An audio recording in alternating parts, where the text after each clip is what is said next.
চাব যাতে মানুহ থাকি গ'ল নেকি, আপোনালোকে ভাল পৰা চাব তাত মানুহ থাকি গ'ল নেকি। ঠিক আছে, আপোনালোকে ভাল পৰা ছাৰ্ভে কৰক, য'ত য'ত বম্পিং হৈছে আপোনালোকে ভাল পৰা চাৰ্চ কৰক, ইমিডিয়েটলি চাৰ্চ কৰি মোক ৰিপৰ্ট দিব। য'ত য'ত মানুহ আছে ভাল পৰা চাই ল'ব, ভাল পৰা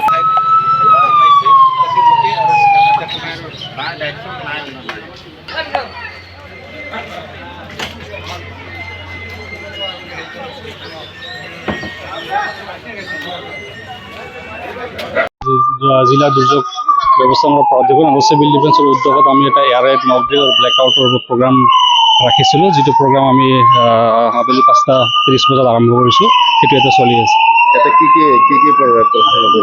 ইয়াতে একচুৱেলি আমাৰ সেই এয়াৰ ৰাইড মক ড্ৰিলত আমাৰ এইটো কৰা হৈছে যে আমাৰ যেতিয়া আমাৰ বেলেগ এখন কাণ্ট্ৰি বা যেতিয়া আমাক এটাক কৰে তেতিয়া আমি কি ধৰণে প্ৰস্তুতি ল'ম, জিলা প্ৰশাসনে বা চিভিল ডিফেন্সে আৰু হোম গাৰ্ডছ বিভিন্ন ডিপাৰ্টমেণ্ট, যেনেকৈ আমাৰ হেল্থ ডিপাৰ্টমেণ্ট আছে, হোম গাৰ্ডছ আছে, চবে কেনেকৈ আমি ৰেছপন্স কৰিম বা আমাৰ প্ৰিপেয়াৰনেছো কি ধৰণৰ আছে, আমাৰ প্ৰস্তুতি কি ধৰণৰ আছে, বা আমাৰ যিখিনি বস্তু আছে, ইকুইপমেণ্টছখিনি আছে, সেইখিনি কিমান মানে আমাৰ ইকুইপড আছে, কিমানখিনি কাৰ্যক্ৰম হৈ আছে, সেইখিনি এম্বুলেঞ্চ ডক্টৰ সেইখিনি কিমান দূৰ কাৰ্যক্ৰম হৈ আছে, সেইখিনি আমি চাবৰ কাৰণে আজি এই মক ড্ৰিলখন আমাৰ আয়োজন কৰা হৈছে।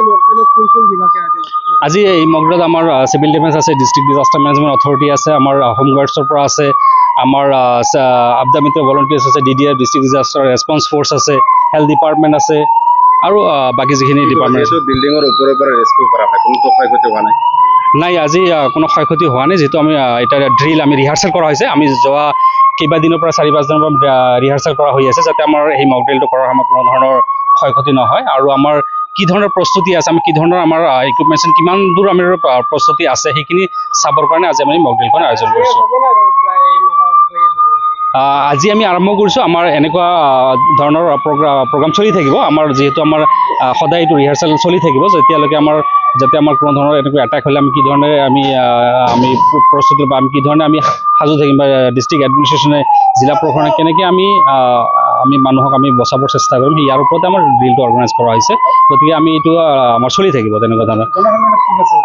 জনসাধাৰণক আমি এইটো ক'ব বিচাৰোঁ যে আমাৰ এই এনেকুৱা সময়ত আমি কোনো ধৰণৰ পেনিক নহৈ পেলাই, আমি কোনো ধৰণৰ হুলস্থুল নকৰি পেলাই আমি জিলা প্ৰশাসনৰ নিৰ্দেশখিনি মানিব লাগে।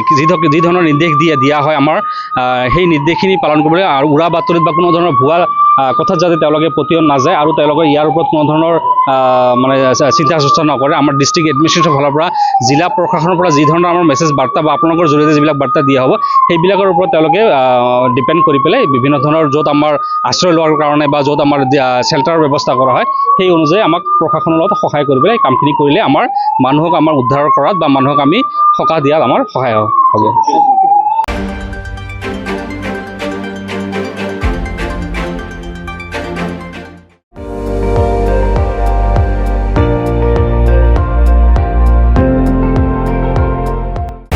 আপুনি চাই আছে ND24, সৰ্বশ্ৰেষ্ঠ নহয়, সৰ্বোত্তমৰ দৌৰ।